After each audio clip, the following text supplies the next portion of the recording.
मोहोळचे तत्कालीन तहसीलदार निलंबित, राज्य सरकारची कारवाई।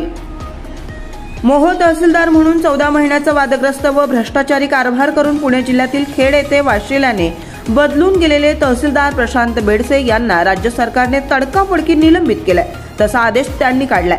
शासनाने काढलेल्या आदेशात प्रशांत बेडसे तत्कालीन तहसीलदार मोहोळ जिल्हा सोलापूर, सध्या तहसीलदार खेड जिल्हा पुणे यांनी उपयुक्त पदावर कार्यरत असताना कोविड-19 नियमाचं उल्लंघन करणं, सर्वसामान्य नागरिक यांना अपमानास्पद वागणूक देणं, वकिलांना अपमानास्पद वागणूक देणं तसेच त्यांच्या विरुद्ध प्राप्त तक्रारी या गंभीर स्वरूपाच्या असून त्यामुळे जनमानसात शासनाची प्रतिमा मलिन झाल्या।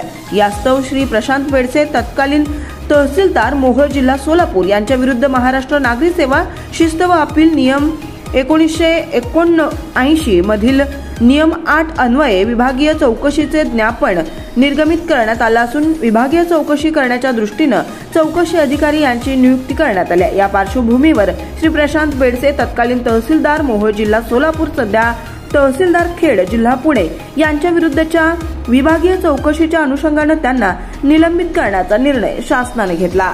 जनसबूत न्यूजच्या बातम्या पाहण्यासाठी आजच जनसबूत न्यूज चॅनलला सबस्क्राइब करा आणि बाजूला असणारे बेल आयकॉन प्रेस करा।